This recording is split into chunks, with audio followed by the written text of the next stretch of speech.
Hello to everyone joining us live. We'll be starting in just a minute. We're just waiting for people to get connected and settled. I hope you're having a good online week so far. If you're able to, you're very welcome to join the live chat and say hi and share your suggestions and ideas as we go. With that said, let's get started. Hello and welcome to this session on common online scams and keeping safe online. My name is Michael from Good Things Foundation, and today I'm going to be chatting with Rich from Link Digital.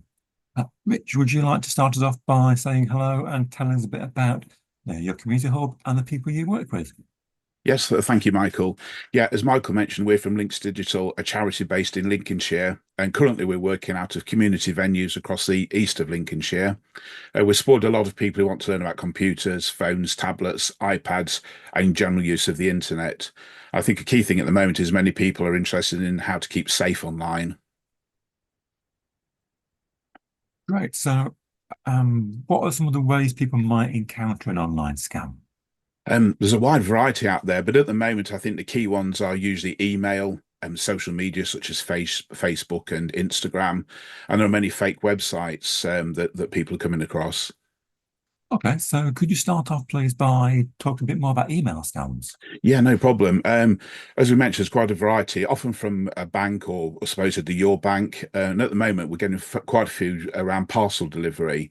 I think it's the time of the year coming up. Normally, it's an email or a text message saying that you've claiming they're unable to deliver a parcel to you. And then they provide you with a link, which when you click on to rearrange that delivery that you've missed, when you click on a link, you're taken to a fake website, and that website then is designed to collect your personal information.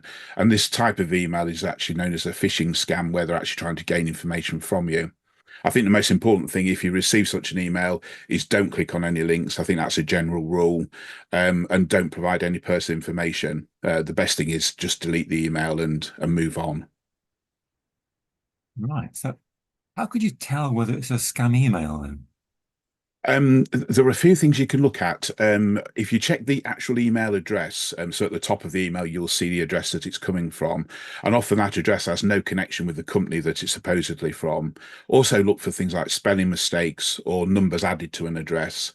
I know that can be a bit complicated, and if you're unsure, have a word at your local centre or people like ourselves who will be happy to help you with that, because it can be a bit of a concern. So I think that's the best thing to do. But many people get caught out because they're expecting a delivery, so they forget about they're more worried about getting the parcel. Um, on top of the email, you can actually look at the tracking information. There are a number of ways you can verify the status of your parcel. Often there's a tracking number you should have received, or you can go onto an app just to check the progress. I mean, sometimes delays do occur, and it can be genuine, but most of the time we're looking at at scams with this particular one. Another sort of safeguard, contact the seller, go back to where you bought it from, because ultimately it's their responsibility if you are expecting a parcel, and they should be able to provide you with some kind of update for that. You can also go to the courier company who's supposedly sending the item. They've often got their own app, and it will actually show you progress on the app. And most of the reputable ones are using this now. We had an example the other day where a lady brought an email in and it said it said post office on it. Well, actually, deliveries are made by Royal Mail, so straight away there's alarm bells ringing. It's the completely the wrong company. On top of we've been talking about the parcels. The other things that are coming up at the moment are job offer scams. I think we discussed these, Michael, where they're often advertised, where people are advertising to work from home. Often aimed at vulnerable people who are not able to, leave home for one reason or another. So it's a good way to get them to come into it. The job offer obviously doesn't exist, but it involves fraudsters asking you to send money for work equipment or for a training program for the job that's on offer. And this often leads to identity theft because the scammer will ask you for proof of identity, such as your passport, driving license, and all of these you have to email across to them. And the problem then is that information can then be used by the scammer to steal your identity to open a bank account or take out loans or purchase goods. So just a sort of a couple of examples there of things going around at the moment. Right. Okay. Yeah, lot to be aware of. So earlier you mentioned social media scams as well. So how do those work? Yeah, I guess a key one at the moment, Facebook Marketplace, where people can sell goods locally. A scammer will often ask you to put down a deposit or send a payment in advance to secure the item, so that when you go to collect, it's there for you. Or if it's been posted, you'll often actually receive nothing. We had an example just a short time ago. A lad in town had thought he'd bought an Xbox. He went to collect it. Box all looked perfectly fine, all sealed, but when he got it home, it had been replaced with a brick inside. So, weight felt fine, but looked to be sealed, but unfortunately got caught on that one. Another popular one at the moment comes around romance scams. Scammers will often create fake profiles on dating sites or apps, and then they contact you through social media such as Instagram and Facebook. Um, it's often a friend request that comes sort of out of the blue, so can be taken by surprise. And if you then accept that confirm or accept the friend request, you're then talking to somebody that you've no idea who it may be. You've probably seen a profile picture, but very unlikely that's the person you're really talking to. This usually develops quite quickly into a conversation where it's sort of a build of trust, get to know the person or the supposed person that's at the other end. And this is usually chatting several times a day. When we say chatting, it's typing. It's very rare you'll actually speak to anybody. It's a typed message going backwards and forwards. I think the problem then, where it really starts to get serious, they will try and ask you to move away from the platform that you're using, whether it be Facebook or Instagram, and then you sort of getting out of the secure areas, and then the conversation soon turns around to. Can you loan me some money, or I need a flight ticket, or I've got some problems. So that's one to be really, really careful of. And you also mentioned fake websites. So what are those? Yes, often when you're browsing, you want to do something. A couple that we're getting at the moment, people looking to either renew a driving license or vehicle tax, they'll browse for DVLA and they come across the not the correct, official DVLA site, somebody offering to do the work for them. Usually it's a copycat website that looks official, but then there's a charge for the service, which normally you could go and do yourself and just pay for the driving license, for example. But you're paying somebody for the pleasure of doing it. But the problem also is they're obviously gaining your personal information as well. So it's sort of a twofold. You're paying for something you shouldn't do, and you're losing information. Similar with passport applications, a fake website will take you to the scammer's website where you then upload your photograph. Which the scammer can then use to apply for a fake passport using your photo, etc. Obviously used for identity fraud, and as we mentioned previously, can take out loans and try and open bank accounts in your name. So quite a serious one there. Hmm. You mentioned that you can see fake websites when you're browsing. Is that the only way you'd encounter them? No, often, or I guess more common, it's you often receive an email or a social media message asking you to do something. It may be through WhatsApp or something similar that you get them. I think a key one at the moment, TV licensing, where there's been an issue with either your TV license is due and there's a problem with your direct debit or payment hasn't been made. When you click on the link, it looks great. It looks like the TV licensing website, but unfortunately, it's a fake one, and then you enter your personal details and pay the license fee, which obviously isn't going to TV licensing. So that's quite a key one to be looking out for. Right. So, is there an easy way to search for that, for example?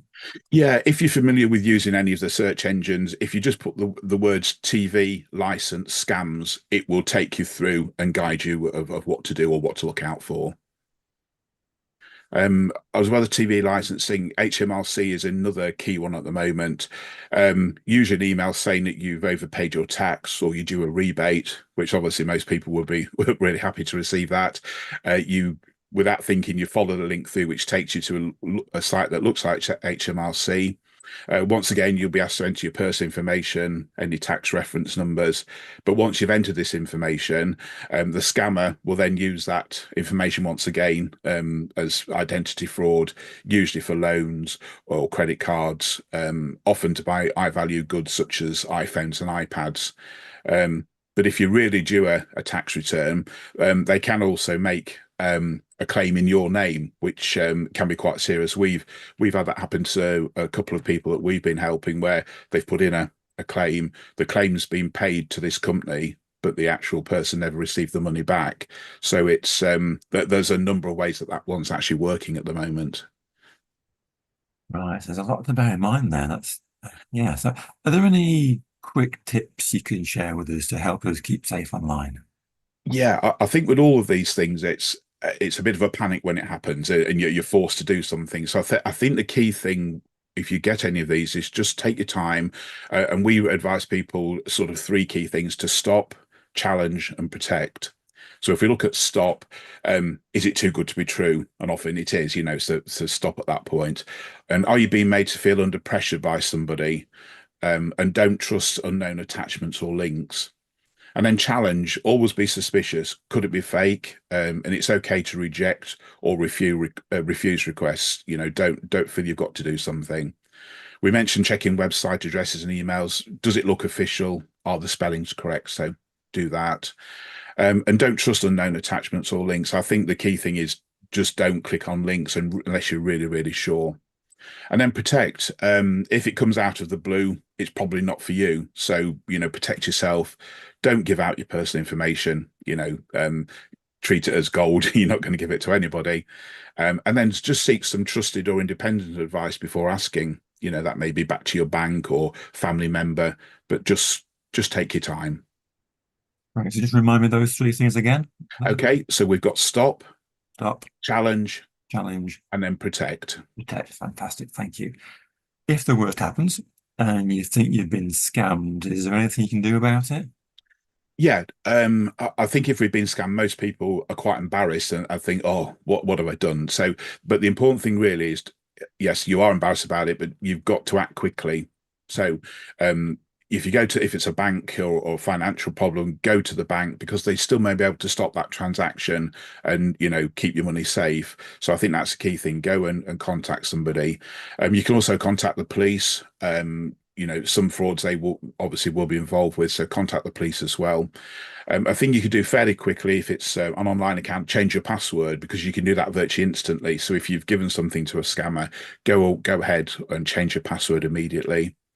If you've actually been scammed, you can report to Action Fraud, and they will actually take that up on your behalf. And there may be other similar scams going on, and they could be all over the country as well. So it's not, you may think it's local, but it can be wider spread.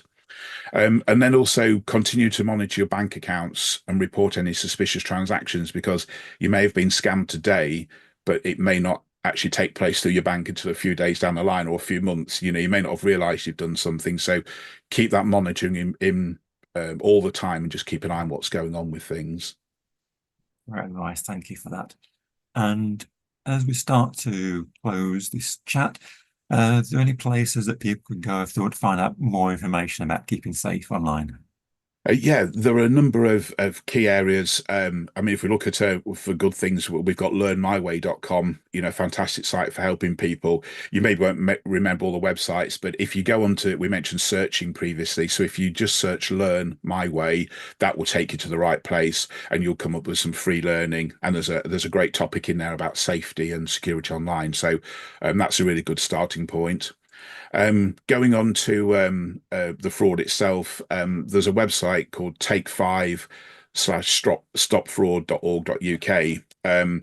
Searching for that one is just Take Five Fraud, and that will bring you to the correct website. And this is just general advice and support that you can get from that particular site. And then we mentioned reporting. If you go to actionfraud.police.uk, and to search for that one, it's just Action Fraud. So fairly straight, simple. And that's where you can report. And they've also got a phone number on there if you'd like to talk to somebody. That's great. Thank you, Rich. No problem, Michael. Thank you. And so there's lots of places and community hubs in your area where you can get support. We hope this has helped you think about how you can keep yourself online. Links to many of the websites we've talked about are going to be in the video description on YouTube. And you can always visit Learn My Way, as Rich says, for more advice on being safe online. There's also a link in the video description to a short feedback survey. only takes a minute to complete, and we'd love to hear your thoughts on this event. If you've learned anything today, please share it with a friend or family member and help them benefit from being safe online as well. Thank you for joining us today. Thank you.